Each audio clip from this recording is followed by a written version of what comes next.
कहानी शुरू होती है एक छोटे से गांव में, जहां एक बच्चे का नाम था चिंटू। चिंटू बहुत ही बेबाक और मासूम बच्चा था।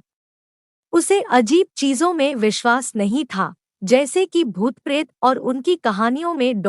एक दिन गांव में एक पुराने मकान की खबर फैल गई कि वहां पुराने समय से एक भूत रहता है। लोग कहते थे कि उस घर में अजीब चीखती आवाज सुनाई देती है और रात्रि में वहां अजीब सी आत्मा घूमती रहती है। चिंटू उस घर की कहानियों में विश्वास नहीं करता था। उसने सोचा यह सब तो बस किसी की बेवजह कहानियां हैं। लेकिन एक दिन चिंटू को उस घर के पास जाते समय अचानक कुछ अजीब महसूस हुआ। वहां जाते ही उसे अजीबोगरीब आवाज सुनाई दी। वह थोड़ी डर गया, लेकिन फिर सोचा कि शायद यह भी किसी गलत फहमी का परिणाम है। चिंटू ने सोचा मुझे एक बार अंदर जाकर देखना चाहिए, आखिर हर कोई इतना डरता क्यों है और क्या सच में भूत होते हैं। चिंटू ने उस घर का दरवाजा खोला और उसने देखा कि वहां कोई नहीं था। वह घर के भीतर गया और उसे कुछ अजीब महसूस होने लगा। थोड़ी देर बाद उसने एक छोटे से बच्चे को देखा जो बहुत ही डरा हुआ था। चिंटू ने उस बच्चे से पूछा, तुम यहाँ क्यों हो? क्या हुआ? बच्चा डर के बोला, मुझे भूत डराता है। वह मुझसे डराने की कोशिश करता है। चिंटू ने मुस्कुराते हुए कहा, भूत होते ही नहीं है, वह सब सिर्फ कहानियां होती है।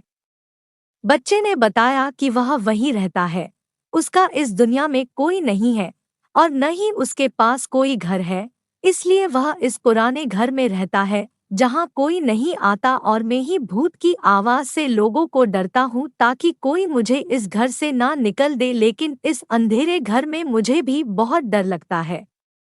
मुझे लग रहा है भूत मुझे डराता है। फिर चिंटू ने उस बच्चे को साथ लेकर घर लौटते हुए कहानी सुनाई कि कैसे भूत की कहानी सिर्फ मनोरंजन के लिए होती है और वो असली जीवन में नहीं होते। वह उस बच्चे को समझाते हुए बोला, डरो मत, जो भी हो वह तुम्हारे नजदीक होने के बावजूद तुम्हें कुछ नहीं कर सकता। उस दिन से उस बच्चे ने डरना छोड़ दिया और वह भूत की कहानी में विश्वास नहीं करने लगा। उसने समझा कि असली जीवन में ही असली चीजें होती हैं और भूतों जैसी कहानियां सिर्फ विचित्र कल्पनाओं का हिस्सा होती है। और वह चिंटू के साथ उसके घर में रहने लगा। अब कोई भूत से हाँ और सब खुश रहते थे। इस भूत की कहानी से हमें यह सीखने को मिलता है कि हमें अपने अंदर के डर को हराना चाहिए और वास्तविकता को स्वीकार करना चाहिए। भूतों की कहानियों में नहीं, असली जीवन में असली महत्व होता है। चैनल पर नए हो तो चैनल को सब्सक्राइब करो और वीडियो अच्छा लगा है तो वीडियो को लाइक करो। Thanks for watching.